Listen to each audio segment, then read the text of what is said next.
नमस्कार दोस्तों, MK Hindi story में आपका स्वागत है। आज की कहानी है रिश्ता तेरा मेरा। दोस्तों, ये इस कहानी का तीसरा भाग है। कहानी को समझने के लिए कहानी के पहले के भाग अवश्य देखें, जिसका लिंक डिस्क्रिप्शन बॉक्स में मेंशन कर दिया जाएगा। अगर आप हमारे चैनल पर नए हैं तो चैनल को अभी सब्सक्राइब कर बेल आइकन को प्रेस करना ना भूलें। हम आपके लिए इस तरह की प्यार भरी कहानी लाते रहते हैं। चलिए तो कहानी शुरू करते हैं। माही पलटकर शौर्य की तरफ देखती है। शौर्य एटीट्यूड के साथ उसकी तरफ आ रहा था, वहीं उसके पीछे उसके बॉडीगार्ड्स भी आ रहे थे। माही शौर्य से बोलती है, यह पूरा मॉल खाली क्यों है और यहाँ सिर्फ फीमेल स्टाफ क्यों है? शौर्य अपनी आंखों में लगा चश्मा निकालते बोलता है, क्योंकि मेरी जान, मैं नहीं चाहता था कि मेरे अलावा तुम्हें कोई दूसरा मर्द देखे, इसीलिए आज के लिए मैंने मॉल खाली करवा दिया है। इस मॉल में सिर्फ हम दोनों ही हैं, तो जाओ और जाकर जी भर कर शॉपिंग करो। माही शौर्य को गुस्से में घूर कर देखती है और फिर बिना कुछ बोले वहाँ से चली जाती है। शौर्य उसकी हरकत पर हल्का सा मुस्कुरा देता है। माही फिर एक काउंटर पर आकर खड़ी हो जाती है। तभी उसकी नज़र एक खूबसूरत सी साड़ी पर जाती है। उस साड़ी को देखते ही माही की आंखों में चमक आ जाती है। वो साड़ी दिखने में बहुत ही ज़्यादा खूबसूरत लग रही थी। माही की नज़र तो साड़ी से हट ही नहीं रही थी। वह फिर उस काउंटर पर खड़ी स्टाफ की तरफ देखकर बोलती है, ये साड़ी कितने की है? स्टाफ सर झुकाकर बोलती है, मैडम इस साड़ी की कीमत 25 लाख रुपए है। माही 25 लाख सुनकर हैरानी से उससे पूछती है, क्या इतना महंगा? पर क्यों? स्टाफ, क्योंकि मैडम इस साड़ी में छोटे छोटे डायमंड लगे हुए हैं और इसकी ये एक ही पीस बनाई गई है। अगर आपको यह साड़ी पसंद है तो आप इसे पहनकर देख सकती हैं। माही उस साड़ी को अपने हाथ से छूकर देखने लगती है। वो साड़ी सच में बहुत ही ज़्यादा खूबसूरत थी। तभी शौर्य उसके पास आकर उसके हाथ से वह साड़ी ले लेता है और उसका दूसरा हाथ पकड़कर उसे ट्रायल रूम की तरफ ले जाने लगता है। माही यह देखकर उससे अपना हाथ छुड़ाने की कोशिश करते बोलती है, ये आप क्या कर रहे हैं? कहाँ ले जा रहे हैं मुझे? शौर्य उसकी तरफ देखते बोलता है, तुम्हें यह साड़ी पहनाने ले जा रहा हूँ। यह बोलकर वो उसे ट्रायल रूम के अंदर ले जाता है और दरवाज़ा अंदर से बंद करके उसके पहने हुए कपड़े खोलने लगता है। माही शौर्य को ऐसा करता हुआ देखकर घबरा जाती है और उसे खुद से दूर हटाकर बोलती है, देखिए शौर्य जी, आप मुझसे दूर रहिए और बाहर जाइए, मैं यह साड़ी खुद पहन लूँगी। शौर्य उसकी बात सुनकर उसे आंखें दिखाकर बोलता है, चुप रहो और मैं तुम्हें साड़ी पहनाऊंगा। माही उसे मना करते हुए फिर से बोलती है, नहीं, मैंने कहा ना, मैं खुद से साड़ी पहन लूँगी, देखिए प्लीज़ दूर रहिए मुझसे। शौर्य उसकी बात सुनकर थोड़ा पीछे हट जाता है और अपने दोनों हाथ बांधकर उसे देखने लगता है। वह अभी भी ट्रायल रूम के अंदर ही था। माही उसे देखते बोलती है, आप बाहर जाइए, मैंने कहा ना, मैं साड़ी पहनकर थोड़ी देर में बाहर आती हूँ। शौर्य, नहीं, मैं बाहर नहीं जाऊँगा, या तो तुम मुझे साड़ी पहनाने दो या फिर मेरे सामने ही तुम यह साड़ी पहनो। चलो अब अपने कपड़े उतारो और मुझे साड़ी पहना कर दिखाओ, मैं देखना चाहता हूँ कि तुम इस साड़ी में कैसी लग रही हो। माही तो उसकी बात सुनकर बहुत ज़्यादा घबरा गई थी।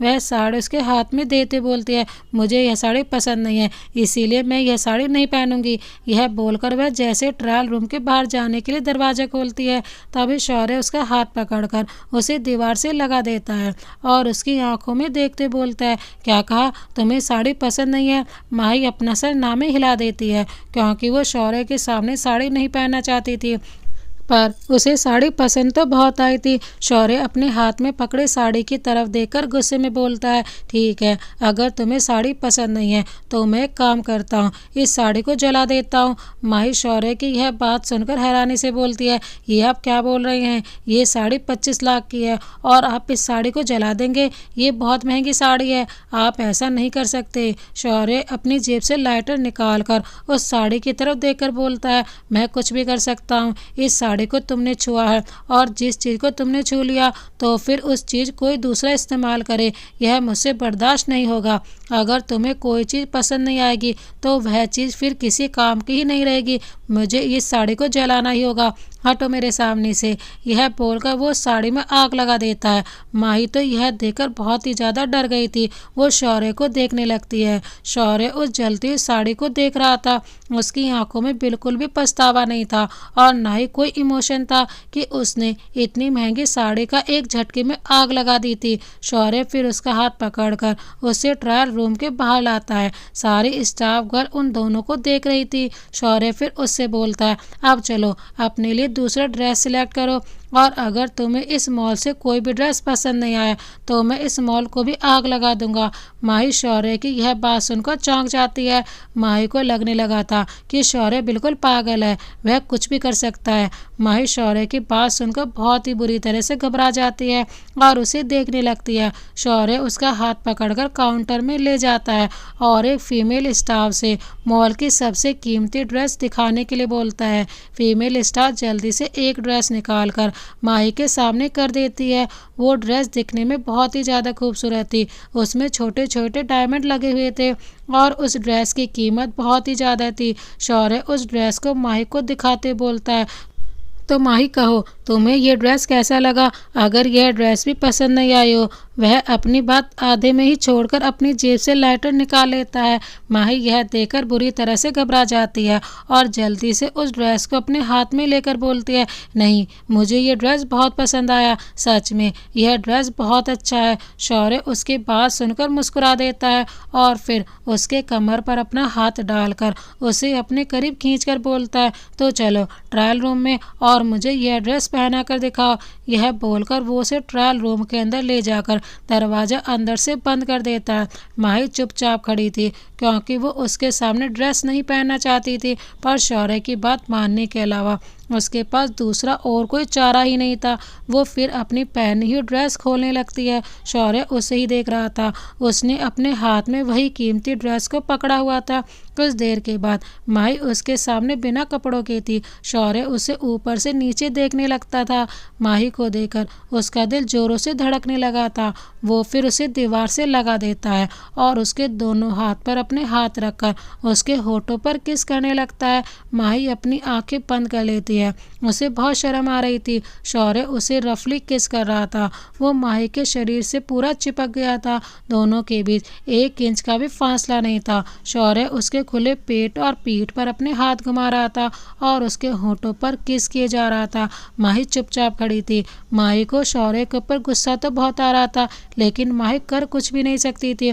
कुछ देर के बाद शौर्य उसके होंठों से अलग होता है तो माही लंबी लंबी सांसें लेने लगती है। वो जब अपनी आंखें खोलती है तो हैरान हो जाती है क्योंकि उसने वो ड्रेस पहना हुआ था जो थोड़ी देर पहले शौर्य ने अपने हाथों में पकड़ा हुआ था। शौर्य ने उसे कब वो ड्रेस पहनाया यह माही को भी पता नहीं चला। शौर्य उसे मिरर के सामने खड़ा करके सामने देखने के लिए बोलता है। माही जब खुद को उस ड्रेस में देखती है तो उसे यकीन ही नहीं हो रहा था कि ये वही ड्रेस है, क्योंकि वो उस ड्रेस में बहुत ही ज़्यादा खूबसूरत लग रही थी। उसके होठों पर हल्की सी मुस्कुराहट आ जाती है। शौर्य फिर उसे पीछे से अपनी बाहों में भर लेता है और उसके कंधे पर अपनी ठुड्डी रखकर उसे मिरर में देखते हुए बोलता है, देखो इस ड्रेस में तुम कितनी खूबसूरत लग रही हो। इस ड्रेस को पहनने के बाद इस ड्रेस की खूबसूरती और भी ज़्यादा बढ़ गई है। माही उसकी बात सुनकर शर्मा जाती है और अपनी नज़रें झुका लेती है।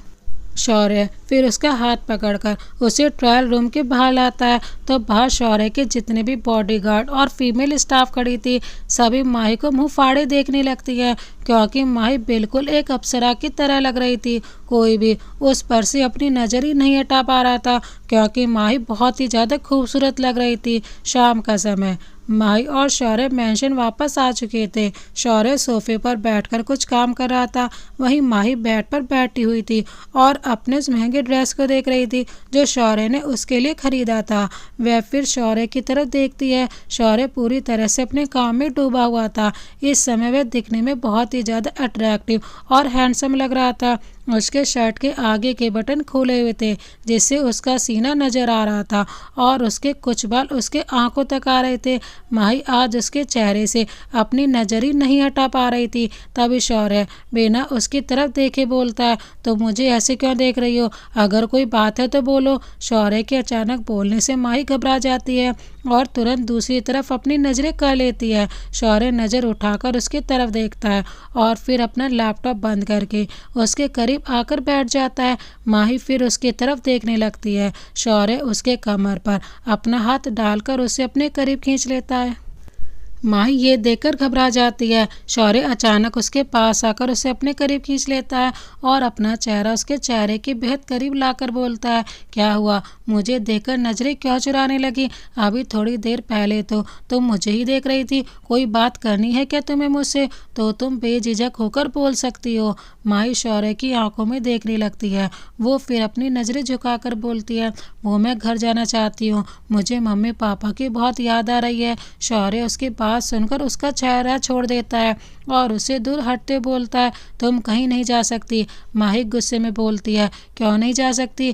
क्या मैं अपने घर नहीं जा सकती? मैं मम्मी पापा से मिलना चाहती हूँ। प्लीज़ मुझे जाने दीजिए। मुझे मम्मी पापा की बहुत याद आ रही है। प्लीज़ मुझे घर जाने दीजिए। शौर्य, मैंने कहा ना कि तुम नहीं जा सकती। मैंने शादी के समय ही बोल दिया था कि आज के बाद से तुम अपने परिवार से नहीं मिल पाओगी। तुम्हारा परिवार सिर्फ मैं हूँ, समझी? माही उसकी बात सुनकर गुस्से में बोलती है, ठीक है, मैं समझ गई कि आप मुझसे प्यार नहीं करते। आप ऐसे बोलते हैं कि आपको मुझसे प्यार है, पर आपको मुझसे प्यार नहीं है। अगर आपको मुझसे प्यार होता तो आप मेरी खुशी के बारे में सोचते, पर आपको सिर्फ अपनी ही मर्जी चलानी है। आप मुझे इस मेंशन में कैद करके रखना चाहते हैं ना, तो रखिए कैद करके। पर मैं भी आपको एक बात बता दूं कि मैं भी अब आपसे बात नहीं करूंगी। जब तक आप मुझे मेरे मम्मी पापा से नहीं मिलवा देते, तब तक मैं आपसे कोई बात नहीं करूंगी। माही शौर्य से ये बोलकर कि वो अब उससे कभी भी बात नहीं करेगी, अपने रूम में चली जाती है। शौर्य उसकी ये बात सुनकर बहुत ज़्यादा गुस्सा हो जाता है। अब शौर्य को काजल की बात पर बहुत गुस्सा आ रहा था। शौर्य उसके जाने के बाद गुस्से में तुरंत जियान को कॉल लगाता है और उससे कुछ बोलता है। दूसरी तरफ से फिर कॉल कट जाता है। रात का समय, शौर्य डिनर करने डाइनिंग एरिया में पहुंच चुका था, पर अब तक माही नहीं आई थी। एक नौकरानी माही के पास आकर बोलती है, मैडम चलिए, सर आपको डिनर पर बुला रहे हैं। माही उस नौकरानी के बात सुनकर गुस्से में बोलती है, मुझे डिनर नहीं करना है। जाओ और जाकर बोल दो अपने सर से कि आज मैं भूखी रहूंगी। उन्हें डिनर करना है तो मेरे बिना कर ले, मैं नीचे नहीं आने वाली। नौकरानी माही की यह बात सुनकर वहां से चली जाती है और फिर शौर्य को यह बात बता देती है। शौर्य जब यह सुनता है तो गुस्से में खड़ा होकर माही को लाने चला जाता है। अब शौर्य को माही के ऊपर बहुत गुस्सा आ रहा था। शौर्य माही को खोजते हुए छत पर आ गया था। माही छत पर अकेले खड़ी चांद को ही देख रही थी। चांद की चांदनी से उसका चेहरा भी चमक रहा था, इसीलिए वो बहुत ही ज़्यादा खूबसूरत लग रही थी। शौर्य उसके पीछे आकर खड़ा हो जाता है और फिर उसके कान में धीरे से बोलता है, तुम्हारा चांद तो मैं हूँ, तो तुम उस चांद को क्यों देख रही हो? शौर्य की आवाज़ सुनकर माही जल्दी से पलटकर उसकी तरफ देखती है तो शौर्य उसका हाथ पकड़कर उसे अपने करीब खींच लेता है और फिर उसके चेहरे को चूमने लगता है। माही उसके सीने पर अपना हाथ रखकर उसे खुद से दूर हटाकर गुस्से में बोलती है, आप मुझसे दूर रहिए। मैंने आपसे कहा था ना कि मुझे आपसे कोई बात नहीं करनी है, इसीलिए प्लीज़ मुझे किस करने की कोशिश भी मत कीजिएगा, वरना अच्छा नहीं होगा। शौर्य उसकी धमकी सुनकर उसके चेहरे की तरफ देखते बोलता है, अच्छा तो तुम मुझे धमकी दे रही हो? मैं तो तुम्हें किस करूँगा, बताओ क्या कर सकती हो तुम? ये बोलकर वो वापस उसे अपने करीब खींच लेता है और उसके होठों पर अपने होठ रखकर उसके होठों पर बाइट कर देता है, जिससे माही की चीख निकल पड़ती है और वह गुस्से में उसकी तरफ देखती है। शौर्य फिर उसका चेहरा अपने हाथों में थाम कर उसकी आंखों में देखते बोलता है, इस तरह से मुझे मत देखो जान, जब भी तुम मुझे गुस्से में देखती हो ना तो तुम्हारा चेहरा लाल हो जाता है। और तुम्हें पता है जान, जब तुम्हारा चेहरा लाल हो जाता है तो तुम बहुत ही ज़्यादा क्यूट लगती हो और फिर मेरा मन करता है कि मैं तुम्हारे इस खूबसूरत से लाल हुए गाल को खा जाऊं। यह बोलकर वो उसके गाल लाल पर बाइट कर देता है, जिससे माही की वापस चीख निकल पड़ती है और वो अपने गाल पर हाथ रखकर रोते बोलती है, आपने मुझे कितनी ज़ोर से बाइट किया, मेरा गाल दर्द कर रहा है, आप बहुत बुरे हो। शौर्य उसकी बात सुनकर मुस्कुराते उसे दीवार से लगा देता है और उसके गालों को देखते बोलता है, बुरा तो बुरा ही सही, पर मैं जैसा भी हूँ तुम्हारा ही हूँ। यह बोलकर वो उसके गालों को अपने हाथों से छूने लगता है। माही के गाल में उसके बाइट करने से लाल निशान हो गया था। शौर्य फिर उस निशान पर अपने होठ रखकर वहाँ सॉफ्ट किस करने लगता है। शौर्य उसके गाल पर बहुत ही प्यार से किस करने लगता है। माही अपनी आंखें बंद कर लेती है। शौर्य अब बहुत आराम से उसे किस कर रहा था। कुछ देर के बाद वो उसके गालों से अलग होता है और उसके चेहरे की तरफ देखते बोलता है, अब दर्द कम हुआ या और किस करूं? माही उसकी आवाज़ सुनकर अपनी आंखें खोलकर उसी की तरफ देखती है। माही तो जब शौर्य उसके गाल को किस कर रहा था एकदम कहीं खो सी गई थी, लेकिन जैसे उसने बोला माही एकदम से होश में आती है और उसकी तरफ देखती है। शौर्य उसके बेहद करीब खड़ा था। माही फिर अपनी नज़रें झुकाकर धीरे से बोलती है, अब दर्द नहीं हो रहा है। शौर्य प्यार से उसके माथे को अपने होठों से चूमकर बोलता है, अच्छी बात है, पर अगर अभी भी दर्द होता ना तो मैं तुम्हें और किस कर सकता था, क्योंकि तुम्हें दर्द देने का और प्यार करने का हक सिर्फ मुझे है। माही उसकी बात सुनकर कोई जवाब नहीं देती। शौर्य फिर उसका हाथ पकड़कर बोलता है, चलो नीचे, तुम्हारे लिए एक सरप्राइज है, तुम्हें अच्छा लगेगा। माही, कौन सा सरप्राइज? शौर्य, यह तो तुम्हें नीचे जाकर ही पता चलेगा, चलो अब। यह बोलकर वो उसका हाथ पकड़कर उसे नीचे ले जाता है। नीचे हॉल में दो लोग खड़े थे। माही जब उन लोगों को देखती है तो हैरानी से उसकी आंखें चौड़ी हो जाती हैं, क्योंकि वो लोग कोई और नहीं बल्कि उसके माता पिता थे। अपने माता पिता को अपने सामने देखकर माही भागते उनके पास चली जाती है और अपनी माँ के गले लग जाती है। नलिनी जी की आंखों में आंसू आ जाते हैं। वो माही के बालों में अपना हाथ फेरते बोलती हैं, तो कैसी है? मुझे तेरी बहुत याद आती थी, तू ठीक तो है ना? अपनी बच्ची को देखकर नलिनी जी की आंखों में आंसू आ जाते हैं। उनका यह बोलना ही था। तभी शौर्य गुस्से में बोलता है, आपको दिख नहीं रहा है कि यह बिल्कुल ठीक है? और ये कैसे सवाल कर रही हैं आप इससे? आपको क्या लगता है कि यहाँ मैं इसे दुख पहुँचा रहा हूँ, इसे टॉर्चर कर रहा हूँ? नलिनी जी शौर्य की बात सुनकर खामोश हो जाती हैं और अपनी नज़रें झुका लेती हैं। तभी अरविंद जी शौर्य से बोलते हैं, नहीं ऐसी बात नहीं है, वो इतने दिनों के बाद हम अपनी बेटी से मिल रहे हैं, इसीलिए। शौर्य, शुक्र मनाओ कि मैंने तुम लोगों को इससे मिलने दिया, वो भी सिर्फ इसके ही जिद के कारण, नहीं तो मैं कभी भी इसे तुम लोगों से मिलने नहीं देता। ये खाना पीना छोड़ दी थी और जिद लेकर बैठी हुई थी कि जब तक मैं इसे तुम लोगों से नहीं मिलवाऊंगा तब तक ये मुझसे बात तक नहीं करेगी। और तुम लोग तो जानते हो कि मैं इसे बहुत प्यार करता हूँ, इसकी कोई बात नहीं टाल सकता, इसीलिए मैंने इसकी बात मान ली। तो अब जल्दी जल्दी मिलो और जाओ यहाँ से, क्योंकि हमें फिर डिनर भी करना है और मुझे सोने भी जाना है। अरविंद जी और नलिनी जी शौर्य की बात खामोशी से सुन रहे थे। वहीं माही को बहुत गुस्सा आ रहा था शौर्य की बात सुनकर, पर वो भी कुछ बोल नहीं सकती थी। शौर्य फिर वहाँ से चला जाता है। शौर्य के जाते ही माही नलिनी जी और अरविंद जी के साथ वहाँ सोफे पर बैठ जाती है। अरविंद जी माही को अपने गले से लगाते बोलते हैं, माही बेटा तू ठीक तो है ना? यहाँ तुझे कोई परेशानी तो नहीं है? यहाँ तुझे कोई परेशान तो नहीं करता है ना? तेरे साथ कुछ गलत तो नहीं किया ना किसी ने? माही, नहीं पापा, आप जैसा सोच रहे हो वैसा कुछ भी नहीं है, मैं बिल्कुल ठीक हूँ। नलिनी जी रोते हुए, जब से तू गई है तब से हमारा बिल्कुल भी मन नहीं लगता है, और रोहित वो भी हर वक्त गम में डूबा रहता है, वो भी तुझे नहीं भूल पा रहा है। रोहित का नाम सुनकर माही के दिल में बेचैनी उठने लगती है। आखिर वो और रोहित एक दूसरे से कितना ज़्यादा प्यार करते थे और शादी भी करने वाले थे, पर शौर्य ने उससे ज़बरदस्ती शादी कर ली और वो अब उसे मेंशन में कैद होकर रह गई थी। माही अपने आंसू पोंछते हुए बोलती है, माही रोहित को मुझे भूलना पड़ेगा, मेरी अब शादी हो चुकी है और मैं किसी और की पत्नी हूँ। उसे कहिएगा कि वो अब अपनी ज़िंदगी में आगे बढ़े और किसी और लड़की को अपनी लाइफ में ले आए, क्योंकि अब मैं उसे कभी नहीं मिल सकती। यह सब बोलते समय माही की आंखें फिर से नम हो जाती हैं। माही की आंखों से आंसू बहने लगते हैं, क्योंकि वो रोहित से बहुत ज़्यादा प्यार करती थी। नलिनी जी को माही को ऐसे देखकर बिल्कुल भी अच्छा नहीं लग रहा था, पर वह भी मजबूर थी। वो भी शौर्य के सामने कुछ नहीं कर सकती थी, क्योंकि वो अच्छे से जानती थी कि पूरे शहर में शौर्य का ही राज चलता है और वो अपनी बेटी की जान खतरे में नहीं डाल सकती थी। तभी जियान वहाँ आता है और नलिनी और अरविंद जी की तरफ देखकर बोलता है, चलिए आप दोनों का समय खत्म हुआ, अब आप लोगों को चलना चाहिए। जियान की बात सुनकर अरविंद जी और नलिनी जी खड़े हो जाते हैं और फिर से माही के गले लगते बोलते हैं, ठीक है बेटा, तू अपना ध्यान ध्यान रखना, अब हम चलते हैं। माही उनकी बात सुनकर धीरे से अपना सिर हिला देती है। उसका तो मन कर रहा था कि वो भी अपने माँ पापा के साथ जाकर कुछ दिन उनके साथ रहे, पर वो ऐसा नहीं कर सकती थी क्योंकि वो जानती थी कि शौर्य उसे कुछ दिन उसके माँ पापा के साथ रहने के परमिशन तो बिल्कुल भी नहीं देगा। अरविंद जी और नलिनी जी फिर बाहर आते हैं। बाहर जियान उन दोनों के लिए कार का गेट खोलता है। दोनों जाकर कार के अंदर बैठ जाते हैं। माही भी दरवाजे पर आकर खड़ी हो जाती है और दरवाजे से ही उन्हें बाय बोलती है। अरविंद जी और नलिनी जी भी उसे बाय बोलते हैं। कार फिर वहाँ से चल पड़ती है। उनके कार के जाते माही की आंखों में फिर से आंसू आ जाते हैं। तभी शौर्य पीछे से उसे अपनी बाहों में भा लेता है और उसके गाल को अपने होठों से चूमते बोलता है, अब चले अंदर, या पूरी रात दरवाजे पर ही खड़े रहने का इरादा है। माही उसकी बात सुनकर अपनी नजरें झुका लेती है। शौर्य फिर उसे गोद में उठा लेता है और अंदर ले जाता है। शौर्य माही को अपनी गोद में उठाकर कमरे में ले आता है और बेड पर बिठा देता है। माही गुस्से में अपनी नजरें दूसरी तरफ फेर लेती है।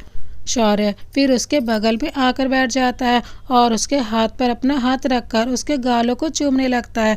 माही जल्दी से खड़ी हो जाती है। तभी शौर्य उसका हाथ पकड़कर उसे अपनी गोद में खींच लेता है, पर माही अभी भी उसकी तरफ नहीं देख रही थी। शौर्य फिर उसे अपनी तरफ घुमाकर उसका चेहरा अपने हाथों में थाम लेता है और उसकी आंखों में देखते बोलता है, क्या हुआ, अब क्यों मुझसे नाराज हो? तुम्हारे बोलने से मैंने तुम्हें तुम्हारे माता पिता से मिलवा दिया, तो अब क्यों गुस्सा दिखा रही हो मुझ पर? माही उसका हाथ अपने चेहरे से हटाकर बोलती है, मम्मी पापा के सामने आप कितने रूड थे, आपने उनसे ठीक से बात भी नहीं किया। वो पहली बार यहाँ आए हुए थे और आपने मुझे उनसे ठीक से बात भी करने नहीं दिया।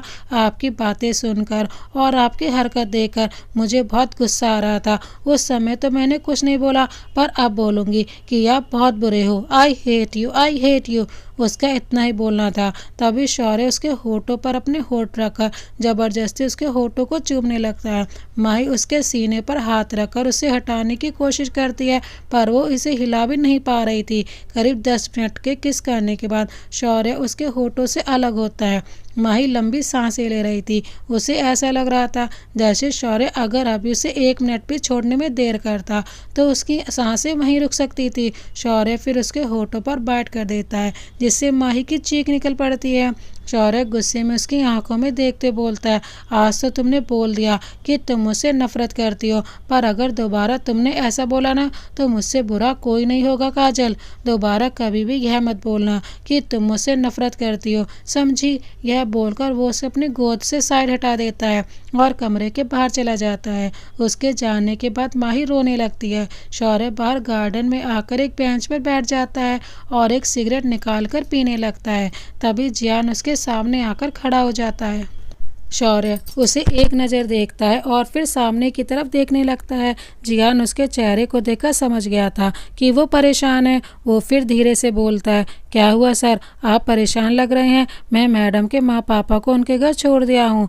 शौर्य जियान की बात सुनकर उसकी तरफ देखकर बोलता है, जियान मेरी कुछ समझ में नहीं आ रहा है। मैं काजल से इतना प्यार करता हूँ पर वो मेरे प्यार को समझती ही नहीं है। वो जो बोलती है सब तो करता हूँ। उसे शॉपिंग पर ले गया, उसे हर वक्त हंसाने की कोशिश करता हूँ। उसने कहा कि उसे अपने माँ पापा से मिलना है तो मैंने उसे उनसे भी मिलवा दिया, पर फिर भी मुझसे बोलती है कि वो मुझसे नफरत करती है। और फिर मैं ऐसा क्या करूँ कि वो मुझसे प्यार करने लगे? मेरी कुछ समझ में नहीं आ रहा है। उसकी सारी बात मान तो रहा हूँ, अब और क्या करूँ मैं उसके लिए? जियान उसकी बात सुनकर उससे बोलता है, सर एक काम कीजिए, मैडम को कुछ दिन के लिए उनके माता पिता के घर छोड़ दीजिए। हो सकता है उसके बाद उनके दिल में आपके लिए फीलिंग्स आ जाए।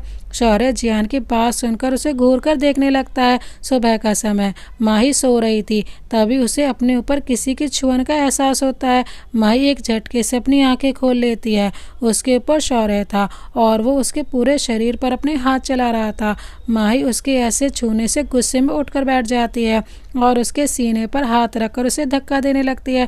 तभी शौर्य उसका दोनों हाथ पकड़कर उसे अपने करीब खींच लेता है और उसकी आंखों में देखते बोलता है, क्या हुआ, मुझे खुद से दूर करने के अलावा तुम्हारे पास और कोई काम नहीं है क्या? माही भी उसकी बात सुनकर गुस्से में बोलती है, और मुझे छूने के अलावा आपके पास और कोई काम नहीं है क्या? शौर्य उसकी बात सुनकर मुस्कुराते बोलता है, वो क्या है ना बीबी, जब भी मैं तुम्हारे करीब आता हूँ तो मुझे बहुत अच्छा लगता है। यह बोलकर पर वो उसे वापस लेटा देता है और उसके ऊपर आकर उसके चेहरे पर किस करने लगता है।